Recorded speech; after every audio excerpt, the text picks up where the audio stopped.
नमस्कार, मी श्री चंद्रकांत पांडुरंग कारेडे सर पुन्हा एकदा आपल्या शास्त्रीनगर मनपा लोपरा मराठी शाळेत स्वागत आहे. माझ्यासोबत हे प्रशांत बाबूराव हवाळ आहेत.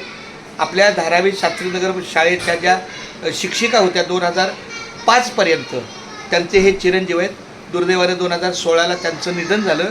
सेवानिवृत्ती झाल्यानंतर 11 वर्षांनी त्यांचं निधन झालं आणि हे याच्यासाठी आले होते की ते आपल्या मीना बाबूराव हवाळ या शिक्षिका या शाळेतल्या ज्यांची या शाळेमध्ये नोकरी सेवानिवृत्तीपर्यंत झाली, त्यांनी महानगरपालिकेच्या कर्जाच्या माध्यमातून घर घेतलं होतं आणि ते कर्ज 2024पर्यंत संपूर्ण फिटलं. तर त्याचा जो काही एक संदर्भ कागद होता त्यासाठी ते आलेले. मी त्यांचं स्वागत केलं, बघितलं, मार्गदर्शन केलं. इथल्या ज्या सेवानिवृत्त झालेल्या मुख्याध्यापिका आहेत त्यांच्या काळात त्या कुसुम माने यांच्याशी पण संभाषण यांनी केलं. तर जो फॉर्म आहे तो एवो स्कूलच्या माध्यमातला आहे. आता एवो स्कूलला त्यांचा पत्ता दिला. तर माझ्याकडून मला जेवढं सहकार्य करायचं होतं ते केलेलं आहे.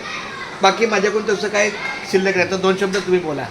तुम्ही म्हणजे आम्हाला चांगला अनुभव भेटलेला आहे आणि सरांनी व्यवस्थित मार्गदर्शन केलं. प्लस मॅडमचे 2-3 वेळा फोन करून जे काय क्लॅरिटी आणायची होती ती क्लॅरिटी अगदी आणली बरोबर आहे. हा, आणि त्यांनी आता पुढचं मार्गदर्शन केलं. खूप चांगला.